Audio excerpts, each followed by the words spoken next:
Shalom Bapak Ibu yang terkasih dalam Tuhan Yesus Kristus. Halo. Shalom, puji Tuhan kita bertemu lagi hari ini. Gak terasa ya, udah lebih dari 1 tahun kita ibadah di rumah.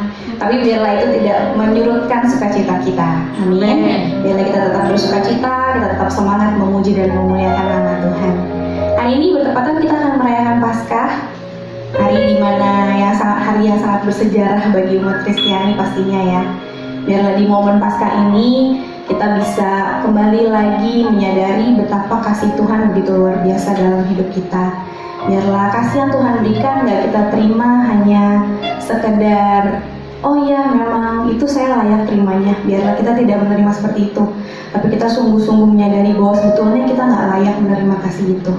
Mari hari ini kita mau kembali lagi kepada Tuhan. Kita mau menyatakan betapa Tuhan sangat mengasihi kita. Kita mau menaikkan syukur kita atas kasih-Nya yang luar biasa bagi hidup kita. Saya berikan waktu beberapa saat untuk kita boleh menenangkan diri, mempersiapkan diri kita untuk memasuki ibadah hari ini.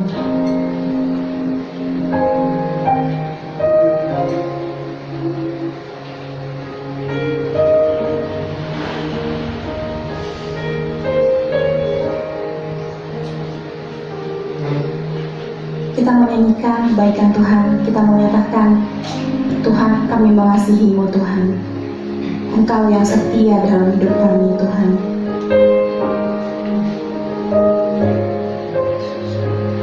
I love you Lord, for your mercy never fails me.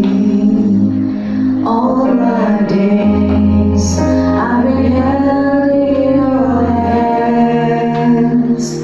From the moment that I wake up till I lay my head, I will sing of the goodness of God. Nyatakan sekali lagi, I love you Lord. I love you Lord, for your mercy never fails me. All my days I've been held in your hands. From the moment that I wake up until I lay my head, I will sing of the goodness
kasih untuk kesetiaan-Mu Tuhan. Terima kasih untuk penyertaan-Mu bagi kami Tuhan. Kami tahu Tuhan, kami sadar tanpa Tuhan kami tidak ada sampai hari ini Tuhan. Oleh sebab itu Tuhan kami mengucap syukur Tuhan karena kebaikan-Mu. Tuhan, kami mau menyerahkan juga ibadah kami hari ini ke dalam tangan-Mu Tuhan. Ya Tuhan yang layakkan kami, Tuhan yang sucikan kami Tuhan, supaya kami layak untuk boleh menaikkan puji-pujian bagi nama-Mu Tuhan. Terima kasih Tuhan, biarlah Tuhan yang memimpin ibadah ini dari awal sampai selesai.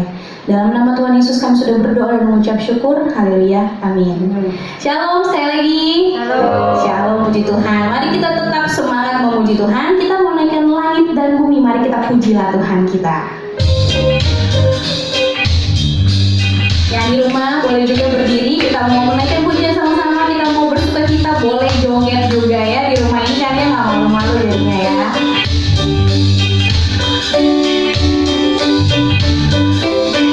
Langit dan bumi pujilah Tuhan. Langit dan bumi pujilah Tuhan. Sebab Dia ciptakan semuanya. Keagungannya mengatasi langit bumi, sampai sujud di hadapan lagi. Langit dan bumi pujilah Tuhan. Sebab Dia ciptakan semuanya.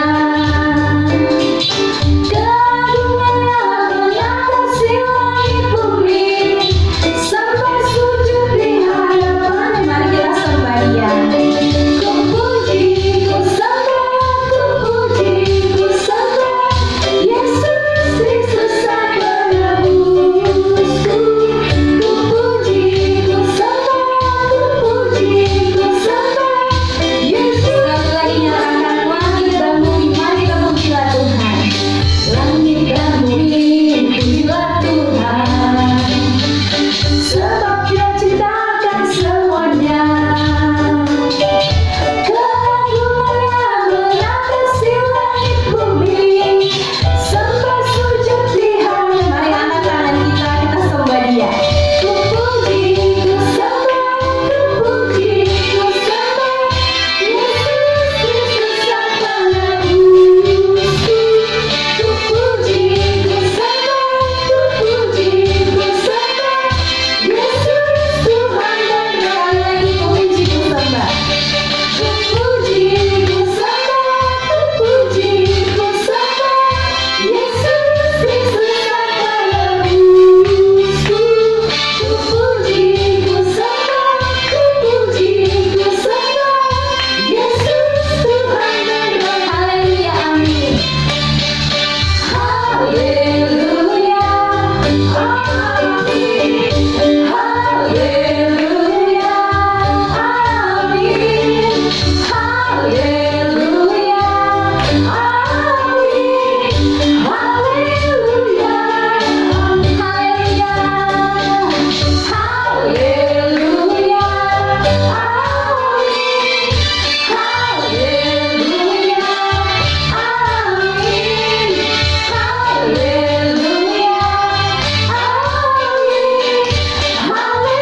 haleluya, amin. Haleluya,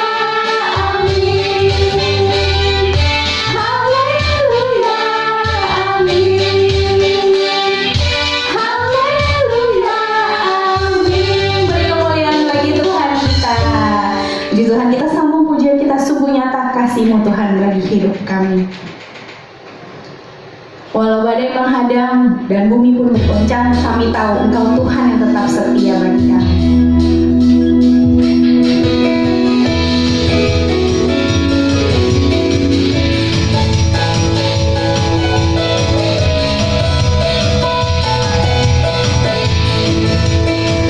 Mari kita puji Tuhan.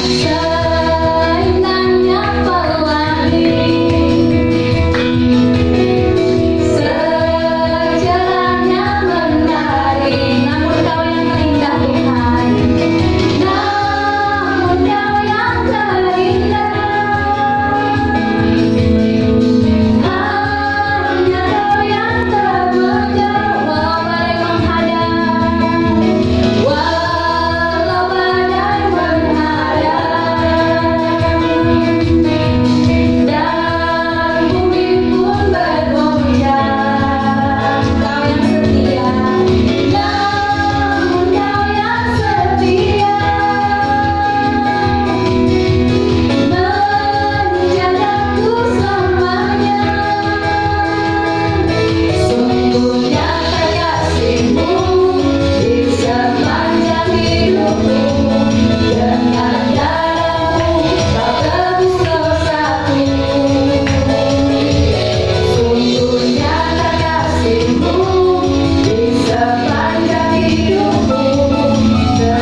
Tiba saatnya kita akan mendengarkan firman Tuhan pada hari ini.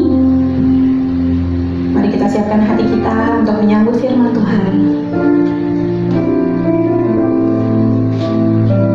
Terima kasih Tuhan untuk kasih setia-Mu Tuhan.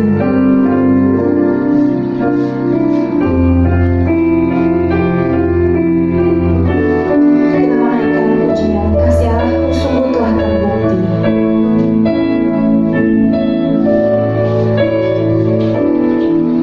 Kasih Allah-Ku sungguh telah terbukti.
Mari kita sama-sama berdoa.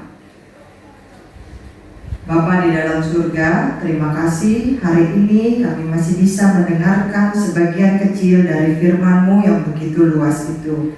Hari ini kami begitu bersukacita karena kami masih bisa memperingati Paskah hari kebangkitan Tuhan kami Yesus Kristus yang telah mati dan hari ini dibangkitkan bagi kami. Terima kasih Tuhan. Hanya di dalam nama Yesus kami menyerahkan semuanya ke dalam tangan-Mu. Amin. Shalom Bapak Ibu Saudara.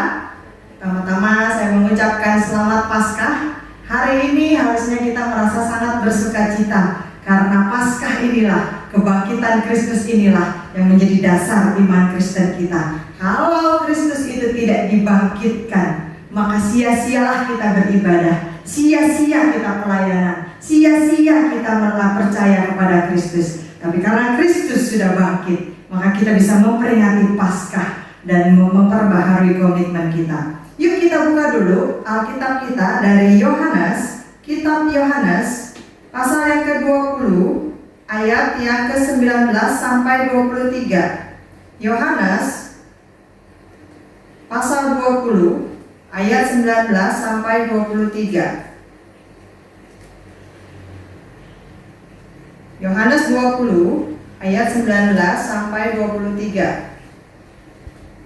Ya, kisahnya di sana adalah tentang kebangkitan Yesus. Ketika Yesus menampakkan diri kepada murid-muridnya. Yuk, saya akan bacakan bagi Bapak Ibu Saudara. Silakan Bapak Ibu bisa mengikuti dari Alkitab di rumah masing-masing, atau melalui gadget, atau melalui layar yang ada di belakang saya.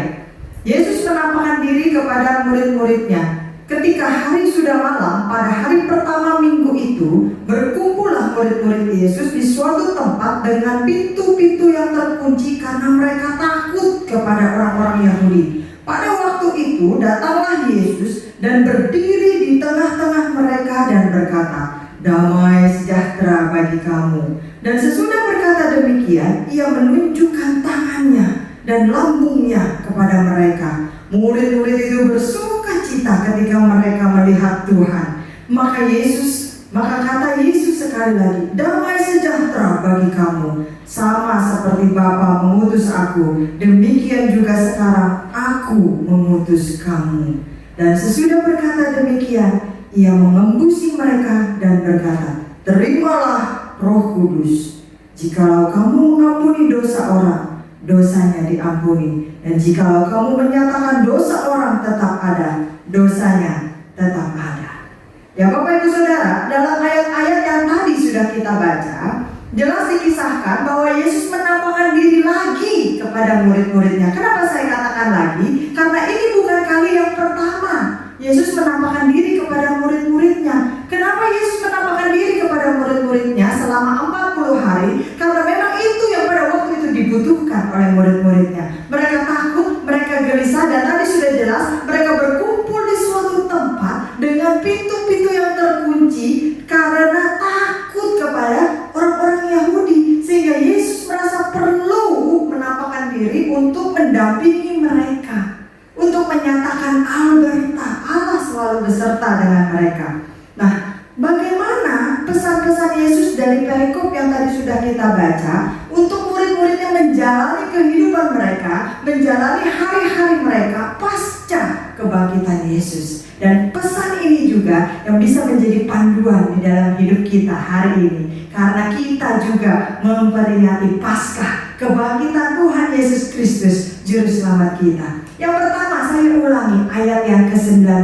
Ketika hari sudah malam, pada hari pertama minggu itu, berkumpullah murid-murid Yesus di suatu tempat dengan pintu-pintu yang terkunci karena mereka takut kepada orang-orang Yahudi. Pada waktu itu, datanglah Yesus dan berdiri di tengah-tengah mereka dan berkata, "Damai sejahtera bagi kamu." Yang pertama, Yesus ingin setelah dia bangkit, kita memperingati Paskah, Yesus ingin kita hidup di dalam damai sejahteranya. Damai sejahtera yang Yesus berikan nggak sama dengan yang diberikan dunia ini, Bapak Ibu Saudara. Yuk kita lihat Yohanes 14 ayat yang ke-27. Yohanes 14 ayat yang ke-27. Dikatakan, "Damai sejahtera-Ku tinggalkan bagimu, damai sejahtera-Ku kuberikan kepadamu, dan apa yang Kuberikan tidak seperti yang diberikan oleh dunia kepadamu." Janganlah gelisah dan gentar hatimu. Nah, pesan ini juga buat kita. Di tengah apapun yang kita alami sekarang ini, di tengah ketidakpastian, Yesus berkata apa? Damai sejahteranya ditinggalkan bagi kita, supaya kita tidak gelisah, supaya kita tidak gentar hati ini. Nah, apapun masalah pergumulan hidup kita, tidak bisa menggeser damai sejahtera Tuhan dari hati kita kalau memang kita sungguh-sungguh percaya kepadanya. Seperti yang diajarkan dari Filipi 4 ayat yang keempat. Filipi 4 ayat yang keempat. Bersukacitalah senantiasa dalam Tuhan. Sekali lagi kukatakan, bersukacitalah. Nah, Bapak Ibu Saudara, damai sejahtera dan sukacita Tuhan di dalam hati kita bisa menjadi kekuatan, penghiburan, kesaksian bagi orang lain. Dalam Kisah Para Rasul 16, Kisah Para Rasul 16 ayat yang ke-25, Kisah Para Rasul 16 ayat 25. Waktu itu Paulus dan Silas sedang dipenjara dan dibelenggu, dirantai, dipasung di penjara yang paling bawah. Tetapi mereka berdoa dan menyanyikan puji-pujian kepada Allah, sehingga orang-orang di penjara lain pun mendengar mereka. Menjadi kesaksian, menjadi kekuatan, menjadi penghiburan ketika damai sejahtera Allah ada di dalam hati kita. Bapak Ibu Saudara, satu kali ada seorang yang kaya raya. Dia memanggil 2 orang pelukis untuk datang ke rumahnya. Dan 2 orang pelukis ini dia berikan tugas untuk membuat lukisan tentang damai sejahtera menurut pandangan pelukis ini masing-masing. Pelukis yang pertama dia menciptakan, dia membuat lukisan sebuah danau yang tenang, bening permukaannya seperti kaca. Tidak ada topan, hanya angin sepoi-sepoi. Dan di belakang danau tersebut ada gunung-gunung yang hijau, ada bukit, ada hamparan lapangan atau perkebunan hijau yang luas. Dan kemudian ada perahu yang berlayar di danau yang tenang itu. Di dalam perahu itu ada seseorang yang sedang bersantai menikmati waktunya. Orang ini mengalami damai sejahtera. Begitu lukisan pelukis yang pertama. Kemudian pelukis yang kedua, dia juga menampilkan lukisannya. Dia melukis ada bukit yang terjal dengan air terjun yang bergemuruh dan tidak beraturan, hujan badai, langit begitu gelap, dan terlihat di dalam lukisan itu bagaimana angin menerpa begitu kencang, badai begitu menakutkan, mengamuk, dan begitu seram situasinya. Tetapi di tebing air terjun tersebut ada sebuah lubang kecil, ada sebuah gua kecil, dan di sana ada seekor burung yang sedang bersiul-siul dengan ceria. Ada seekor burung yang sedang cici-cuy dengan girangnya. Nah, orang ini, burung ini mengalami damai sejahtera. Bapak Ibu Saudara, lukisan yang pertama tadi menggambarkan damai sejahtera yang diberikan oleh dunia kepada kita. Damai sejahtera karena kita punya uang banyak di bank, maka hidup kita tenang. Karena kita punya mobil mewah yang banyak, hidup kita tenang. Karena anak-anak kita semuanya hidup baik-baik, hidup kita tenang. Karena suami dan istri tidak pernah bertengkar, komunikasi lancar, hidup kita tenang. Karena semuanya berjalan baik dalam hidup kita tenang, damai sejahtera. Itu yang diberikan oleh dunia, damai sejahtera karena keadaan yang menentukan. Tetapi lukisan yang kedua menggambarkan damai sejahtera yang diberikan dari surga oleh Yesus bagi kita. Damai sejahtera walaupun sekarang sedang ada pandemi, tetapi Yesus tetap menyertai kita dengan damai sejahteranya. Walaupun mungkin sekarang perusahaan kita sedang diambang kesusahan, di ujung tanduk, karena perekonomian masih belum berfungsi normal seperti biasanya, tetapi damai sejahtera tetap ada di dalam hati kita, karena Yesus menyertai kita.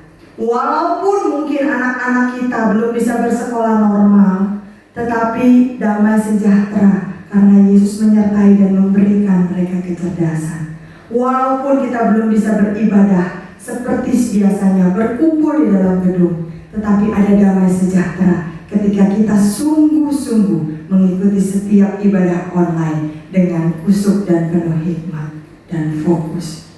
Itu yang Yesus inginkan. Ketika kita merayakan Paskah, kita menjalani hidup setelah kebangkitan Yesus, harus ada yang berubah. Kenapa? Karena Yesus ingin kita hidup di dalam damai sejahteranya. Tidak lagi hidup di dalam ketakutan, tidak lagi hidup di dalam kekhawatiran, tidak lagi merasa gelisah, paranoid, curigaan, dan hidup seperti di dalam kungkungan ketakutan. Yang kedua, apa yang bisa kita pelajari dari pesan Yesus ini? Yesus ingin kita hidup dalam kuasa kemenangan kebangkitannya. Saya bacakan ulang ayat yang ke-20. Yohanes 20 ayat yang ke-20. Dan sesudah berkata demikian, ia menunjukkan tangannya dan lambungnya kepada mereka. Murid-murid itu bersuka cita ketika mereka melihat Tuhan. Kenapa Yesus menunjukkan tangannya dan menunjukkan robek di lambungnya? Karena Yesus ingin membuktikan bahwa apapun yang dilakukan manusia terhadap dirinya tidak bisa menghalangi kuasa kemenangannya.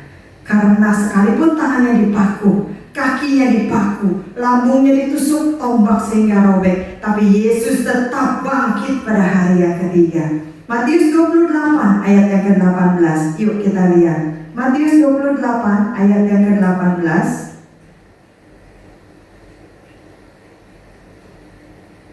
Kepadaku telah diberikan segala kuasa di sorga dan di bumi. Bukan cuma di bumi, tapi di sorga dan di bumi. Kuasa Tuhan ini akan menyertai kita kalau kita percaya sungguh-sungguh kepada Tuhan. Bukan kita tenggelam dalam takut kita, khawatir kita, kecemasan kita, dan lalu kita mengurung diri, malah semakin lama semakin menjauh dari Tuhan. Gak usah baca Alkitab deh, percuma kayaknya udah ketinggalan zaman. Gak usah berdoa deh, kayaknya Tuhan juga lagi liburan, lagi isolasi. Udah deh, gak usah ngomong sama orang deh, percuma juga gak ada yang ngebantu. Kalau kita terus berpikiran seperti itu, maka kuasa Tuhan itu tidak akan aktif di dalam hidup kita.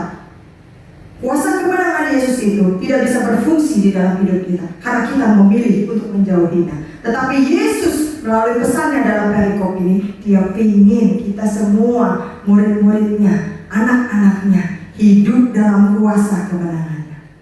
Suatu kali seorang ateis, orang yang tidak percaya adanya Tuhan, dia mengejek orang yang sangat beriman kepada Tuhan. Dia bilang apa? Percuma kamu percaya kepada Tuhan, Tuhan tuh gak ada. Percuma kamu minta sesuatu kepada Tuhan, Dia juga gak ada dan gak bisa memberikan kamu apa-apa. Kenapa kamu harus berdoa? Ngapain kamu beribadah? Ngapain kamu kasih persembahan? Itu semua adalah kebodohan. Sambil tertawa penuh ejekan. Lalu kemudian dia bilang lagi, nih ya, lihat ya, saya punya panci. Panci ini ada tutupnya. Saya akan minta sama Tuhan kamu itu supaya dia isi panci ini dengan roti. Kalau memang benar Tuhan itu ada. Lihat ya, panci kosong ya. Dia perlihatkan panci yang kosong dan kemudian dia tutup panci itu. Dan dia bilang, Tuhan, kalau memang Engkau ada, isi panci ini dengan roti. Baru saya akan percaya kepadamu. Ya, Bapak Ibu Saudara, namanya juga orang ateis. Dia menantang Tuhan karena dia nggak percaya Tuhan itu ada. Lalu setelah beberapa menit, dia buka panci itu dan dia kasih lihat sama temannya. Tuh, lihat ya, pancinya masih kosong, melompong, sama kayak tadi. Nggak ada yang namanya Tuhan dan dia nggak bisa kasih apa-apa sama kamu. Stop percaya sama Tuhan. Percuma, itu suatu kebodohan. Bapak Ibu Saudara, dari ilustrasi ini sebenarnya apa yang dialami sang ateis ini sangat alkitabiah. Karena dia tidak percaya bahwa Allah itu ada, sehingga ketika dia berharap mendapatkan sesuatu dari sesuatu yang tidak ada, otomatis juga tidak akan mendapatkan sesuatu. Tidak mungkin Allah yang tidak dia percaya itu mau mengabulkan permintaannya. Nah, kita orang benar tidak boleh seperti orang ateis tersebut. Kita anak-anak Tuhan, kita murid-murid Tuhan, kita yang sudah ditebus dan diselamatkan. Kita tidak hidup karena khawatir, tetapi karena percaya akan kuasa Tuhan. Di apapun kondisi kita, apapun yang kita alami. Di dalam 2 Korintus 5 ayat yang ke-7, 2 Korintus 5 ayat yang ke-7 dikatakan, sebab hidup kami adalah hidup karena percaya, bukan karena melihat. Sekali lagi saya sering tanya kepada Bapak Ibu Saudara, apakah ada di antara kita sekarang ini yang pernah dengan mata kepala kita sendiri melihat Yesus itu disalib? Pasti nggak ada. Apakah ada di antara kita yang dengan mata kepala kita sendiri melihat kebangkitan Yesus? Pasti nggak ada, karena kejadian itu 2000 tahun sekian. Andai kata Bapak Ibu mengaku ada yang pernah melihat, berarti jangan-jangan Bapak Ibu adalah makhluk abadi yang hidupnya terus-terusan, dan manusia nggak ada yang umurnya sampai 2000 tahun sekian. Tapi kita di sini tanpa melihat, tanpa menyaksikan langsung, kita percaya Yesus itu lahir, Yesus itu hidup, Yesus itu mati, dan sekarang Yesus itu bangkit. Kita percaya karena iman. Ini yang Yesus mau. Kita hidup dalam kuasa kemenangan kebangkitannya. Kalau orang boleh bilang apa? We live by faith, not by sight. Orang dunia bilang apa? Buktiin dulu dong, baru percaya. Lihat dulu dong, baru percaya. Tapi Yesus memberi bukti, bukan hanya janji.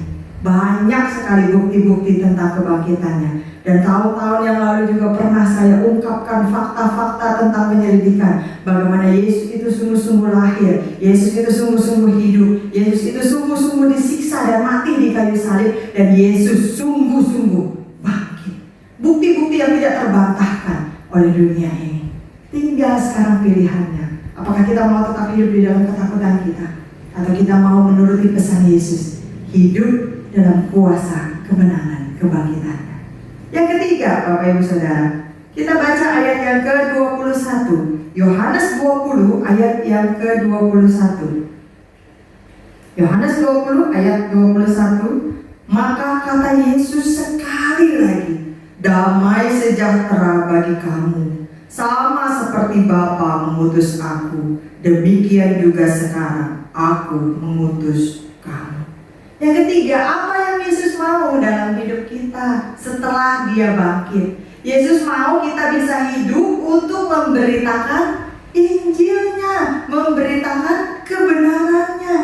Bapa mengutus Yesus ke dalam dunia ini untuk menyelamatkan dunia ini. Kita masih ingat Yohanes 3 ayat yang ke-16 berkata apa? Siapa yang masih ingat Yohanes 3 ayat yang ke-16? Karena begitu besar kasih Allah akan dunia ini, sehingga Ia telah mengaruniakan anaknya yang tunggal, supaya setiap orang yang percaya kepadanya tidak binasa, melainkan beroleh hidup yang kekal. Kenapa perlu saya tekankan kata tunggal di sini? Saya pernah memberikan sebuah ilustrasi bagaimana pasang suami istri yang hidupnya agak susah melarat begitu ya. Kemudian mereka bertemu dengan teman sekolah dari si suami. Ternyata teman sekolahnya ini adalah seorang yang sudah sukses hidupnya, sudah maju, bisa jadi konglomerat begitu ya. Dan kemudian punya ngobrol, setelah nostalgia cerita sana sini, akhirnya ditanya, kamu punya anak berapa? Anak saya 4 gitu kan. Wow, seneng ya kamu ya, anak kamu banyak katanya. Di rumah pasti rame. Bikin pusing aja begitu kan, biasanya obrolan orang tua ya. Terus gantian, dia yang nanya sama temannya yang sudah sukses ini, anak kamu berapa bro? Saya belum dipercaya untuk punya anak. Saya belum punya anak sampai saat ini. Oh gitu. Wah, saya turut mendoakan ya. Iya, saya dan istri saya masih menanti untuk Tuhan berikan kami karunia anak. Setelah mereka ngobrol-ngobrol lagi, tiba-tiba temannya yang sudah sukses ini bilang gini, bro, bagaimana kalau saya dan istri saya mengadopsi satu anak kamu? Kami urusin deh anak kamu, kan anak kamu ada 4. Kamu terserah 4 atau yang mana saja terserah, kamu kasih, saya yang urusin. Nanti kalau sudah selesai, dia kuliah, dia sudah bekerja, dia sudah sukses, dia mau kembali kepada kamu sebagai papa mamanya, terserah. Kami cuma ngurusin aja. Gimana bro? Wah, saya juga mesti ngobrol dulu nih, saya mesti diskusi dulu sama istri saya begitu. Pulang ke rumah, si suami ini cerita sama istrinya, "Mah, tadi di jalan ternyata aku ketemu sama teman sekolah aku. Ternyata dia udah sukses, hidupnya sudah mapan, sudah jadi konglomerat. Tapi sayang, pernikahan mereka belum dikaruniai anak, Mah." "Oh gitu ya Pak, terus gimana?" "Nah ini Mah, tadi dia bilang begini, anak kita kan 4. Bagaimana kalau dia bantu ngurusin anak kita Mah? Nanti kalau udah selesai kuliah, dia udah bekerja, dia udah maju hidupnya, dia mau kembali kepada kita sebagai orang tuanya, itu gak apa-apa Mah, terserah dia. Dia cuma bantu ngurusin satu aja dari anak kita Mah. Bagaimana Mah?" Lalu kemudian si istri bilang, "Ya nanti coba kita pikirkan ya Pak ya." Akhirnya waktu anak-anak itu tidur di malam hari, biasa kalau orang miskin kan tidurnya berbaris kayak dendeng begitu ya, kayak ikan dijemur. Nah, si papa sama si mama ini ngelihat anaknya yang pertama tidur berdempet-dempetan. Dia liatin anak pertama, "Mah, gimana kalau anak pertama aja yang kita kasih, yang kita minta mereka rawatin? Ini kan anak pertama udah gede nih Mah ya. Nanti dia pasti punya banyak kenangan tentang kita. Dia pasti ingat nih sama kita. Nanti udah gede dia pasti cari kita. Dia pasti balik sama kita Mah. Gimana Mah menurut Mama?" Si Mama bilang, "Oh jangan Pak, jangan. Anak sulung ini adalah buah cinta kasih kita. Ini adalah buah sukacita kita. Anak pertama Pak. Gimana waktu kita belajar jadi orang tua, kita ngurusin dia, kita belajar ngedidik dia, penuh kesalahan, trial dan error dan segala macam Pak. Jangan Pak, ini buah cinta kasih kita Pak. Jangan kita kasih sama mereka Pak." Oke, kalau gitu anak pertama lewat. Sekarang gantian si mama yang bilang, "Gimana kalau anak yang kedua aja Pak? Anak yang kedua juga udah agak besar, dan dia juga bisa ingat kita nanti." Gantian, waktu diajukan anak kedua, gantian si papa yang gak setuju. "Mah, jangan Mah, anak yang kedua ini, aduh, mirip banget sama Mama. Kalau Mama lagi ngambek, persis tuh mukanya merengutnya sama Mama. Kalau Mama lagi ketawa, bercanda, persis senyumnya sama Mama. Jangan Mah, ini kalau Mama lagi pergi ke pasar, Papa kangen sama Mama. Papa lihat anak kedua ini, Papa jadi terhibur ingat sama Mama. Jangan Mah, ini tuh fotokopinya Mama. Jangan dikasih Mah." Oke, anak kedua tidak setuju. Lalu lanjut anak ketiga. Sekarang si papa yang ngomong, "Gimana kalau anak ketiga ya Mah ya? Anak ketiga nih, kita kan udah punya 2 anak nih. Yang anak ketiga nih, ya bolehlah kita kasih mereka rawatin ya Mah ya. Udah lumayan juga umurnya, gak terlalu besar, gak terlalu kecil juga Mah ya." Ya, gantian Mama yang protes keras kali ini. "Papa ini gimana sih? Papa gak lihat itu anak ketiga itu plak melak sama Papa. Hidungnya hidung Papa, matanya mata Papa, sampai jempol kakinya juga mirip sama jempol kaki Papa. Gaya jalannya, gaya ngomongnya persis banget sama Papa. Aduh jangan Pak, kalau Mama lagi kangen, Papa lagi kerja, apalagi Papa lagi lembur, Mama lihat ini si nomor 3, aduh Mama jadi tersibur. Mama lagi kesel lihat Papa, Mama lihat dia, Mama jadi terhibur, Mama jadi berhenti keselnya. Aduh Pak jangan, anak nomor 3 itu mirip plak-melak sama Papa, kayak kembar sama Papa. Mama gak setuju. Akhirnya mereka memandangi anak terakhir, anak nomor 4. Mereka pandangi sambil senyum-senyum. Setelah berapa lama, si Papa bilang, "Mah, gimana kalau anak nomor 4 aja nih yang kita kasih mereka rawatin?" Gantian Mama yang gak setuju. "Jangan Pak, Dia masih kecil banget, umurnya baru 2 tahun Pak. Lagi lucu-lucunya nih Pak. Walaupun kadang ngeselin, Mama juga capek jaganya, tapi kalau lihat tingkahnya bikin senyum-senyum Pak. Coba lihat, sekarang liatin dia tidur aja, tidurnya aja lucu Pak. Kita bisa senyum-senyum liatin dia. Papa nggak ingat kalau Papa capek pulang dari kantor langsung ditubruk sama dia, peluk kaki Papa langsung hilang kan capeknya. Iya kan Pak? Lupa tuh semua kerjaan di kantor, terhibur sama kehadiran si bungsu ini, si kecil ini. Jangan dikasih lah Pak. Lalu si suami bilang, iya juga ya Maya, kalau Papa lagi pusing pulang dari kantor, habis diomelin bos, dikomplain sama customer, macet di jalanan. Begitu ketemu dia, Papa buka pintu, dia tubruk kaki Papa dan peluk kenceng, Papa. Langsung tuh semuanya langsung terbayar, langsung Papa jadi segar lagi. Papa bisa gendong dia. Akhirnya Bapak Ibu Saudara, dari 4 anak tidak ada satupun yang direlakan, dirawat oleh orang lain.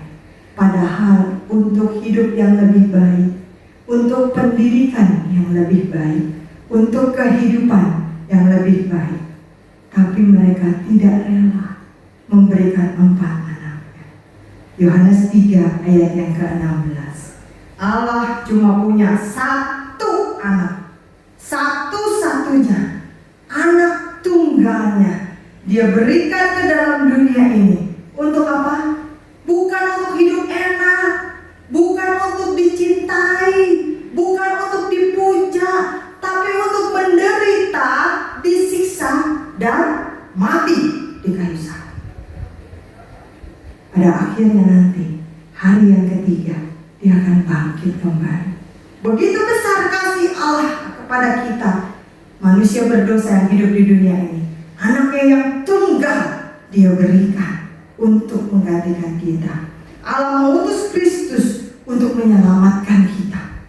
Kristus yang sudah dibangkitkan itu mengutus kita untuk tetap menjalani hidup kita di dalam dunia ini, memberitakan kebesaran namanya, memberitakan kebenaran Injilnya, memberitakan kesaksian tentang Kristus yang sudah bangkit itu. Memberitakan Injil adalah panggilan utama dari setiap orang percaya. Siapa orang percaya itu?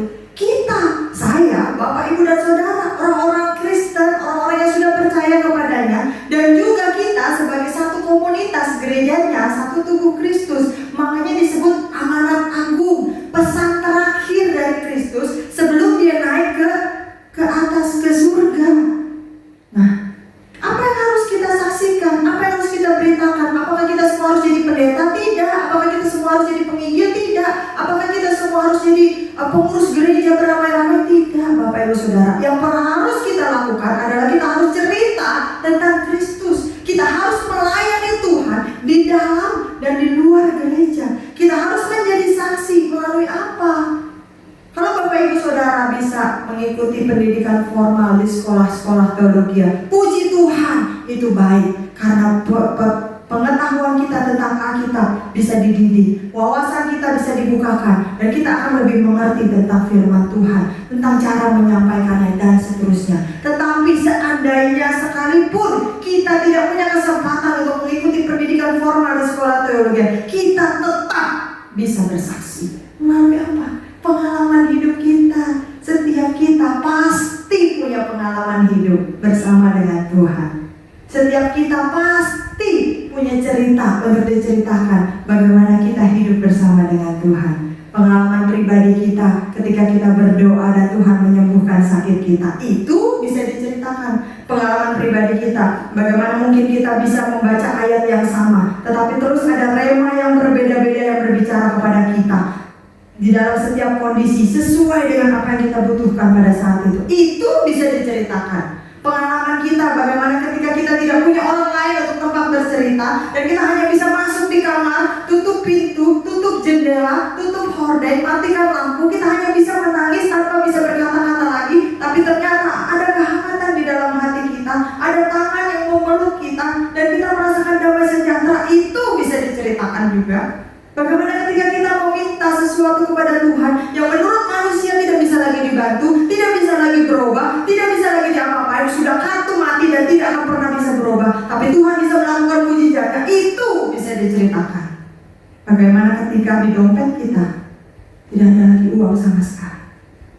dapur kita tidak ada lagi bahan makanan sama sekali. Tapi kemudian Tuhan bisa menggerakkan orang untuk mengirimkan makanan bagi kita sekeluarga pada hari itu. Itu bisa diceritakan. Pengalaman hidup kita, pengalaman pribadi kita bisa kita bagikan kepada orang lain. Seringkali saya katakan ketika kita makan di restoran yang enak, kita cerita sama orang lain, makanannya di sana enak loh, harganya terjangkau, murah, aduh ini parkirannya juga banyak, ini harus datang, harus coba. Tapi ketika kita mengalami pengalaman pribadi bersama dengan Kristus, kenapa kita malu buat cerita? Itu yang harus kita lakukan, karena itu adalah pesan Kristus. Yesus ingin kita hidup, menjalani hidup kita untuk memberitakan Injilnya melalui khotbah. Mungkin kita nggak bisa khotbah, kita tidak pandai berkata-kata, kita tidak pandai bicara. Tapi sekarang ada link-link khotbah yang bisa kita bagikan. Ada artikel-artikel rohani yang bisa kita forward kepada sesama kita. Ada renungan-renungan yang bisa kita kirimkan setiap pagi untuk menghibur orang lain, menguatkan orang lain, untuk meneguhkan orang lain, bahkan untuk membuat mereka percaya dan mengenal Kristus. Ada banyak hal yang bisa kita lakukan, dan jangan berikan alasan untuk hal ini, karena Yesus yang berpesan, pesan wasiatnya, pesan terakhirnya, kita hidup di dalam dunia ini bukan untuk kedagingan kita, bukan untuk hawa nafsu kita, tapi kita hidup untuk memberitakan Injilnya. Yang terakhir Bapak Ibu Saudara, kita lihat kembali Yohanes 20 ayat yang ke-22. Yohanes 20 ayat yang ke-22. Dan sesudah berkata demikian, Yesus mengembusi mereka dan berkata, terimalah Roh Kudus. Yang terakhir, pasca kebangkitannya, Yesus ingin kita hidup dipenuhi dan dituntun oleh Roh Kudus. Makanya dia mengembusi murid-muridnya. Mengembusi itu mungkin seperti meniup gitu ya, murid-muridnya dengan Roh Kudus. Terimalah Roh Kudus ini. Kenapa? Buat apa? Pasti segala sesuatu yang dilakukan Yesus ada tujuannya. Bukan iseng-iseng, bukan untuk eksis, pasti ada tujuannya. Karena Roh Kudus itu datang untuk membantu orang-orang percaya menjalani hidupnya bersama dengan Tuhan Yesus. Yesus tahu melakukan amanat agung, mengabarkan Injil, hidup sesuai dengan firman Tuhan itu susah, sulit. Yesus tahu tentang hal itu karena dia sudah mengalaminya.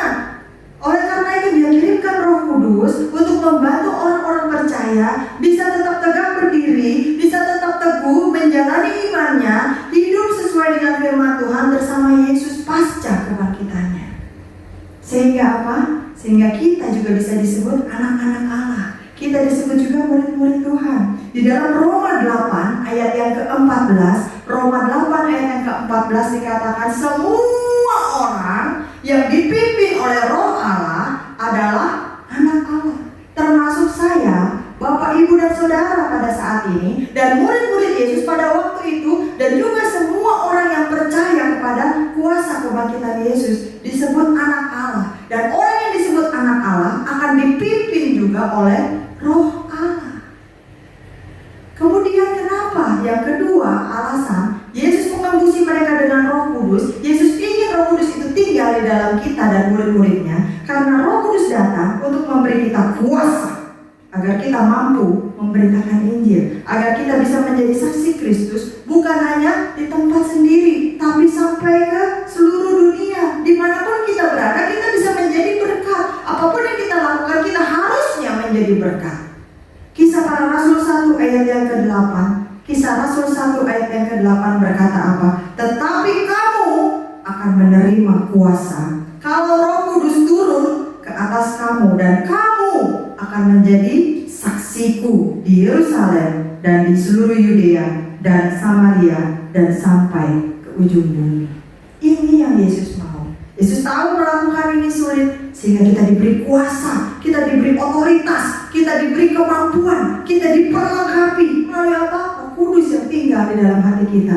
Jadi mulai sekarang jangan lagi bilang Tuhan saya nggak bisa, Tuhan saya nggak mampu. Masalahnya cuma dua, mau atau tidak mau. Kalau kita mau dipakai oleh Tuhan, pasti Dia akan perlengkapi kita. Kalau kita mau melayani Tuhan dengan setulus dan segenap hati, pasti dia akan buka jalan buat kita. Tapi kalau kita tidak mau, Tuhan juga gak akan paksa kita. Tuhan juga gak akan dorong-dorong kita. Dia selalu memberikan pilihan. Ketika kita melakukan pilihan yang baik sesuai dengan kehendaknya, akan ada upah, akan ada reward yang menanti. Tetapi ketika kita melakukan pilihan yang salah, maka tetap ada konsekuensi hukuman juga yang harus kita jalani. Di dalam autobiografinya, Mahatma Gandhi mengatakan bahwa pada masa sekolah dia sangat tertarik dengan Alkitab, kitab sucinya orang Kristen. Hatinya tersentuh secara mendalam ketika dia membaca Injil Kristus, dan dia sangat ingin menjadi seorang Kristen. Sehingga pada satu hari Minggu, Mahatma Gandhi memutuskan untuk pergi ke gereja. Dia ingin mengikuti ibadahnya orang Kristen. Dia ingin bertemu sama pendeta. Dia ingin berkongko, banyak bercakap-cakap tentang Injil Kristus. Dia ingin bertanya macam-macam, ingin diajarkan, ingin dididik tentang kebenaran Kristus. Tetapi ketika Gandhi tiba di pintu gereja, penyambut jemaat tidak mengizinkan Gandhi untuk masuk ke dalam gereja, apalagi mengikuti ibadah. Malah Gandhi diusir dan disuruh untuk beribadah dengan kaumnya sendiri. Peristiwa ini sungguh menyakiti hati Gandhi, sehingga dia meninggalkan gereja itu dan tidak pernah kembali lagi. Dia berkata, kalau orang Kristen mempunyai perbedaan kasta, lebih baik aku tetap menjadi orang Hindu. Sehingga sampai matinya Gandhi tetap menjadi orang Hindu. Dia tidak pernah lagi kembali ke gereja.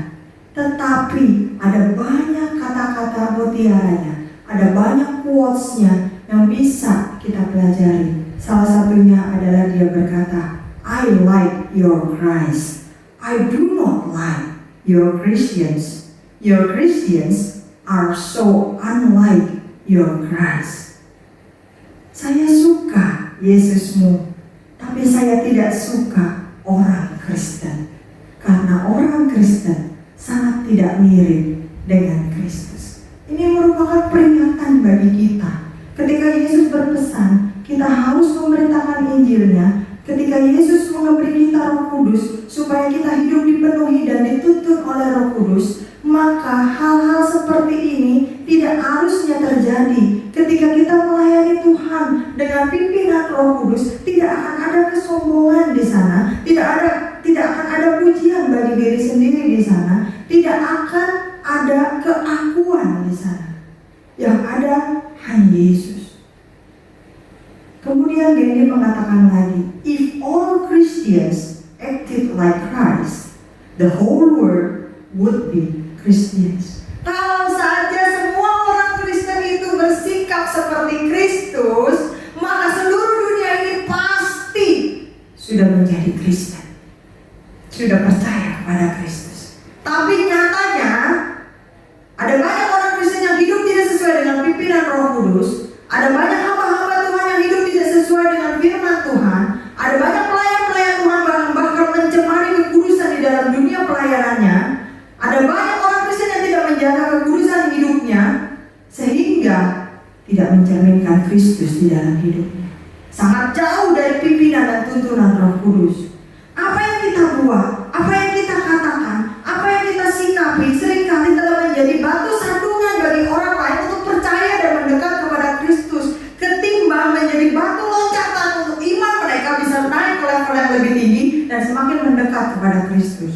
Oleh karena itu, pasca kebangkitannya, Yesus berpesan supaya kita hidup dalam pimpinan Roh Kudus, supaya kita tetap dipenuhi oleh Roh Kudus. Karena Roh Kudus itu yang akan mengontrol, menguasai pikiran kita. Roh Kudus itu yang akan menguasai hati kita, sehingga perkataan kita, sikap kita akan terus berada di dalam kuasa Tuhan. Senantiasa hidup kita untuk membangun iman orang lain.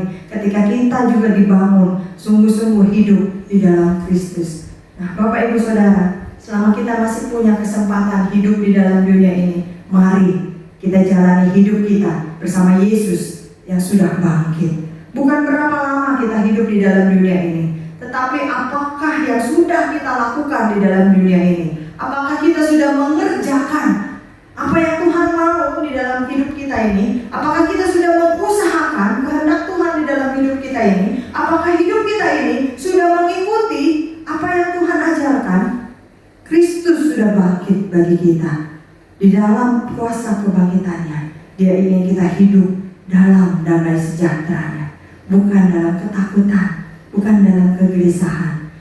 Damai sejahtera walaupun bukan damai sejahtera karena Yesus ingin kita hidup dalam kemenangan kuasa kebangkitannya, sehingga segala ketakutan, kegelisahan itu tersingkir dan kita menjadi orang-orang yang menang. Yesus ingin kita hidup untuk memberitakan kebenaran Injilnya, bukan hidup untuk keakuan kita, bukan hidup untuk kedagingan kita, bukan hidup untuk mengejar hal-hal yang fana dan semu semata. Yesus ingin kita hidup dipenuhi dan dipimpin oleh Roh Kudus, sehingga hidup kita mengerjakan kebenaran Injil. Mulai dari Paskah 2021 ini, mari, ayo kita bangkit, kita perbaharui komitmen kita buat janji yang baru, kita kembali kepada Tuhan, kita baca lagi Alkitab kita rajin lagi ibadah walaupun masih secara online, kita mendekat kembali kepada Tuhan. Bangkit bersama Yesus yang sudah bangkit, bersama Yesus kita bisa. Selamat Paskah Bapak Ibu Saudara, Tuhan Yesus memberkati. Mari kita berdoa. Bapa di dalam surga, terima kasih untuk firman-Mu hari ini. Terima kasih kami boleh memperingati Yesus Kristus yang sudah bangkit. Kami percaya Tuhan, ketika kami sungguh-sungguh mau berusaha, ketika kami sungguh-sungguh mau mendekat kepada-Mu, maka Engkau pasti juga akan mendekat kepada kami. Karena Engkau gak pernah kemana-mana, Engkau selalu beserta dengan kami. Engkau selalu alberta beserta dengan kita semua. Bapa di dalam surga, terima kasih Engkau sudah menitipkan panduan, petunjuk bagaimana kami harus hidup pasca kebangkitan-Mu. Engkau memberikan damai sejahtera-Mu di dalam hati kami yang tidak bisa digantikan dengan apapun. Engkau juga memberikan kami kuasa kemenangan-Mu sehingga kami tidak bisa dikalahkan dengan masalah, tantangan, pergumulan, ketakutan, kegelisahan apapun di dalam hidup kami. Engkau juga memberikan kami motivasi untuk hidup, bahwa kami hidup bukan untuk diri kami, bukan untuk keakuan kami, tetapi kami hidup untuk memberitakan Injil-Mu. Dan lebih daripada itu Tuhan, Engkau menyertakan Roh Kudus-Mu untuk tinggal di dalam hati setiap kami, sehingga kami selalu dipenuhi oleh Roh Kudus, kami hidup dipimpin oleh Roh Kudus, dan kami mengerjakan kebenaran kehendak Tuhan. Terima kasih Tuhan, hanya di dalam nama Yesus kami menyerahkan semuanya ke dalam tangan-Mu. Yang percaya bersama kita katakan amin. Saya kembalikan. Puji Tuhan, kita semua telah diberkati oleh firman yang diberitakan. Terima kasih untuk hamba-Nya yang telah memberitakan firman Tuhan pada hari ini. Tuhan Yesus memberkati. Sekarang kita akan memasuki perjamuan kudus. Saya undang Ibu Gembala untuk boleh maju ke depan. Kita akan naikkan satu pujian. Karena kasih-Mu Tuhan yang telah selamatkan kami, Engkau yang menyucikan dan menebus hidup kami. Kau berikan harapan. Kau berikan harapan di dalam kesesatan.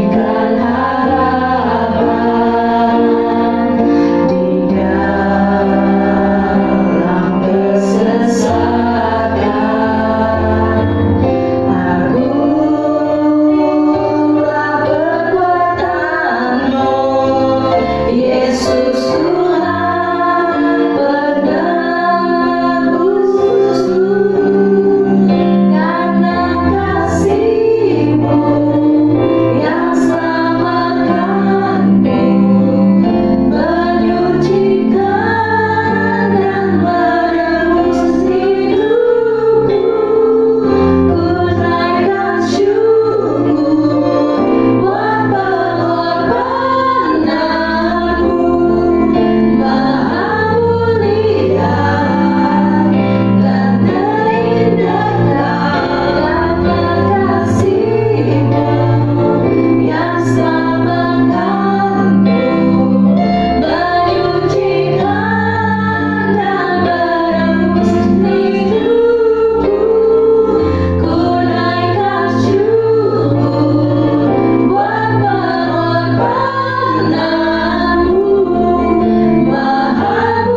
Tuhan Yesus, terima kasih untuk firman-Mu Tuhan, yang menyegarkan kami, menguatkan kami, yang mengingatkan kami, mengajarkan kami, memimpin kami untuk lebih dekat kepada Tuhan, lebih mengenal akan firman Tuhan, lebih percaya kepada Tuhan Yesus.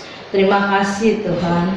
Terima kasih kalau kesempatan saat ini di mana hari kebangkitan-Mu kami juga boleh makan, minum, sehidangan bersama dengan Engkau. Suatu kesempatan yang begitu indah yang Tuhan berikan kepada kami. Dan kami percaya kami masing-masing sudah mempersiapkan hati, pikiran, dan perasaan kami. Bahkan Engkau juga sudah menyucikan hati kami Tuhan. Saat ini kami mau makan bersama dengan Engkau. Itu sebabnya Tuhan, sebelum kami menjamah tubuh dan darah-Mu, mari Engkau sucikan kami, kuduskan, layakkan kami Tuhan. Sehingga kalau di antara kami ada yang lemah, biar Roh Kudus memberikan kekuatan. Di antara kami yang dalam pergumulan, Kau juga berikan kami kemenangan Tuhan. Kalau di antara kami yang lemah, Tuhan juga yang memberikan kekuatan. Karena kami percaya kebangkitan-Mu Tuhan memberikan kemenangan kepada kami. Itu sebabnya kami bersyukur dan berterima kasih kalau hari ini kami masih boleh makan, minum, sehidangan bersama dengan Engkau. Terima kasih Tuhan, kami sambut semuanya dengan percaya di dalam nama Yesus. Haleluya. Amin.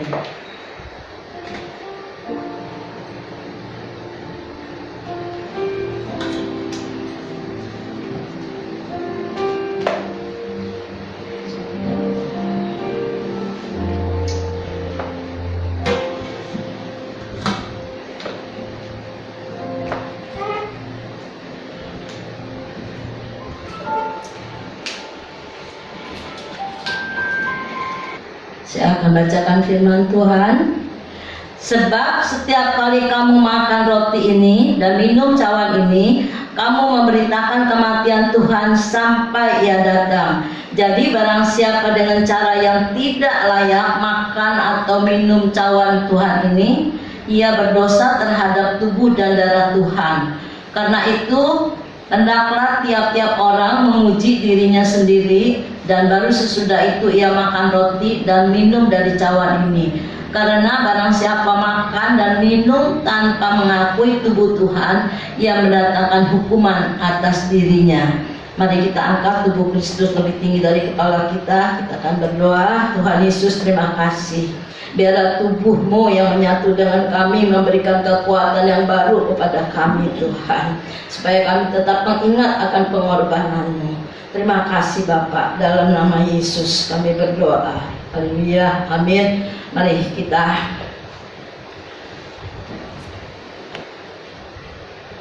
dan ketika mereka sedang makan, Yesus mengambil roti, mengucap berkat, memecah-mecahkannya, lalu memberikannya kepada murid-muridnya dan berkata, ambillah, makanlah, inilah tubuhku. Mari kita makan bersama-sama dalam nama Tuhan Yesus.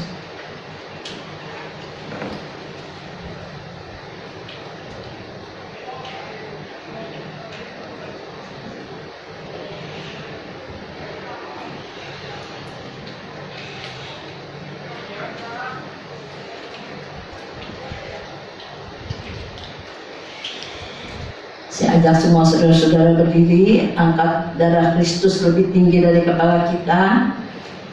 Tuhan Yesus, terima kasih untuk darah-Mu yang tercurah di kayu salib buat kami. Karena darah-Mu yang tercurah, Tuhan memberikan pengampunan kepada kami, membersihkan segala dosa dan kesalahan kami. Itu sebabnya kami bersyukur dan berterima kasih untuk pengorbanan-Mu Tuhan. Di dalam nama Yesus kami percaya dengan iman dan percaya kami. Dalam nama Yesus, haleluya, amin. Sesudah itu ia mengambil cawan, mengucap syukur, lalu memberikannya kepada mereka dan berkata, minumlah kamu semua dari cawan ini, sebab inilah darahku, darah perjanjian yang ditumpahkan bagi banyak orang untuk pengampunan dosa. Mari kita minum bersama-sama dalam nama Tuhan Yesus.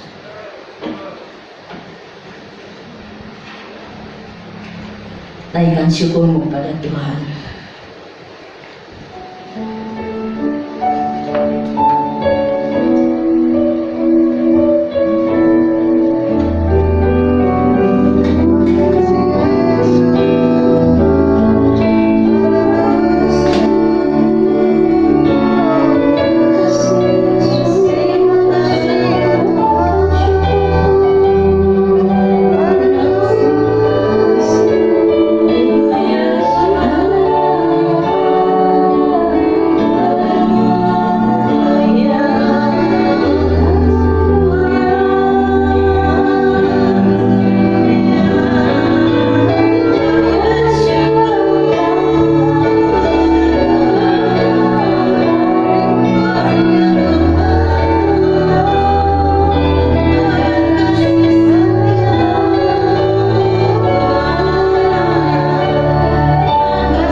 sebuah tubuh dan darahmu yang menyatu dengan kami.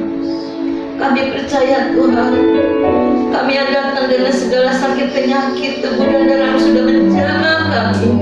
Dan di dalam nama Yesus kami sudah diberikan kesembuhan. Terima kasih Tuhan. Kami yang datang dengan letih lesu, Kau sudah berikan kelegaan. Kami yang datang dengan pergumulan, Kau sudah berikan kemenangan Tuhan.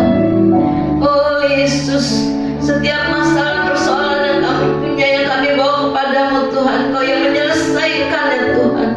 Karena Engkau Allah yang mengasihi kami, Allah yang mau berkorban bagi kami, Allah yang menebus segala dosa dan kesalahan kami. Itu sebabnya kami bersyukur dan berterima kasih Tuhan buat kematian-Mu yang memperdamaikan kami juga dengan Allah Bapa. Terima kasih Tuhan. Kami sambut semuanya dengan percaya, dengan yakin Tuhan. Terima kasih Bapa, terima kasih Yesus. Dalam nama Tuhan Yesus, kami sudah berdoa dan bersyukur.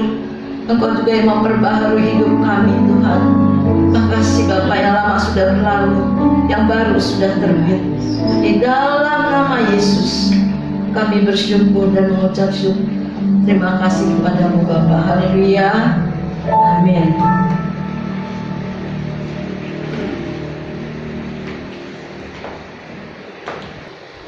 Puji Tuhan, terima kasih untuk Ibu Gembala yang telah memimpin kita dalam perjamuan kudus. Tuhan Yesus memberkati.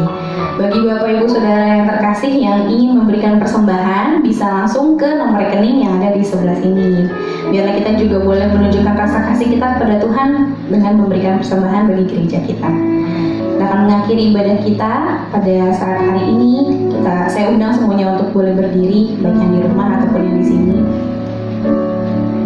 Kita menaikkan pujian, bersyukur karena kasih-Mu.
Memperingati hari Paskah, di mana kami boleh diingatkan kembali begitu besar kasih pengorbanan Engkau kepada kami, manusia yang sebenarnya tidak layak di hadapan Engkau. Tapi karena begitu besar kasih-Mu kepada kami Tuhan, Engkau mau mengorbankan diri-Mu, menebus kami dengan darah Engkau Tuhan. Dan biarlah pada momen seperti ini kami boleh diingatkan terus akan kasih-Mu. Bahkan terlebih dari itu Tuhan, biarlah kami yang sudah menerima kasih-Mu, kami boleh mengalirkan kembali kasih itu kepada orang-orang yang ada di sekitar kami. Kami yang sudah menerima pengampunan dari Engkau, kami juga boleh belajar, dimampukan untuk mengampuni orang-orang yang bersalah kepada kami, mungkin orang-orang yang membenci kami. Biarlah Tuhan, kami boleh belajar tetap mengasihi mereka seperti Engkau mengasihi kami terlebih dahulu. Terima kasih Tuhan untuk cinta kasih-Mu yang begitu besar kepada kami. Kami bersyukur Tuhan, punya Allah yang begitu luar biasa. Terima kasih Tuhan, terpujilah nama-Mu. Dan Bapa, pada saat ini kami juga bersyukur untuk hamba Tuhan yang sudah melayani, memberitakan firman Tuhan. Dan kami percaya Tuhan, pasti Engkau juga yang akan memberkati beliau dengan berkat yang khusus. Engkau juga yang akan pakai beliau terus untuk melayani-Mu, untuk membawa kemuliaan bagi nama-Mu. Kami juga bersyukur untuk Ibu Gembala kami, yang hari ini sudah memimpin perjamuan kudus Tuhan. Biarlah Engkau juga yang terus memberikan kekuatan, kesehatan yang daripada Engkau Tuhan. Biarlah Engkau terus memampukan juga beliau di dalam menggembalakan setiap domba-domba yang ada di tempat ini. Kami juga bersyukur Tuhan untuk kesempatan di mana kami boleh menerima perjamuan kudus, duduk semeja seperjamuan dengan Engkau. Biarlah Tuhan hal ini tidak kami lakukan sebagai acara seremonial secara rutin Tuhan, tetapi kami boleh diingatkan kembali akan kasih-Mu, bahkan melalui kasih yang Kau tunjukkan kepada kami juga mau belajar untuk terus dibentuk, terus diubah menjadi serupa dengan Engkau Tuhan.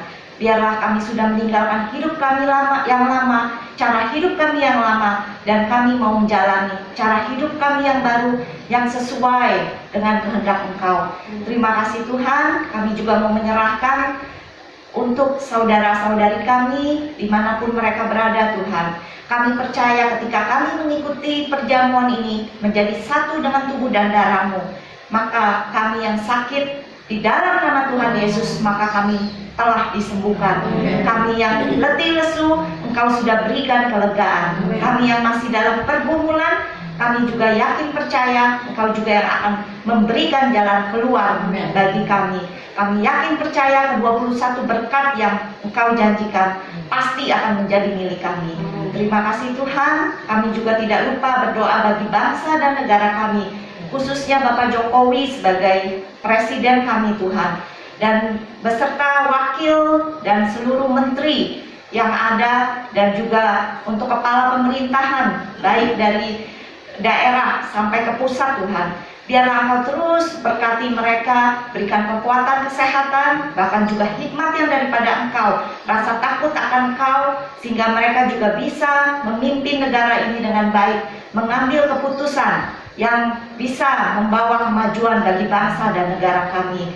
Kami juga berdoa Tuhan untuk pandemi yang masih berlangsung sampai saat ini. Biarlah Engkau juga yang tolong Tuhan, khususnya bagi orang-orang yang sudah mengalami sakit ini, bahkan mereka yang ditinggalkan keluarga mereka, orang-orang terdekat mereka terlebih dahulu Tuhan, karena Engkau sudah panggil mereka. Biarlah Engkau terus berikan kekuatan, ketabahan Tuhan, bahkan kekuatan untuk menjalani hari-hari selanjutnya. Kami tahu Tuhan, memang ini berat, tapi kami percaya ketika kami berserah kepada Engkau, menggandeng tangan Engkau, maka kami bisa melalui semua ini dengan kekuatan yang daripada Engkau. Terima kasih Tuhan, terpujilah nama-Mu. Kami mau menyerahkan untuk masa depan kami selanjutnya hanya di dalam tangan kasih-Mu saja.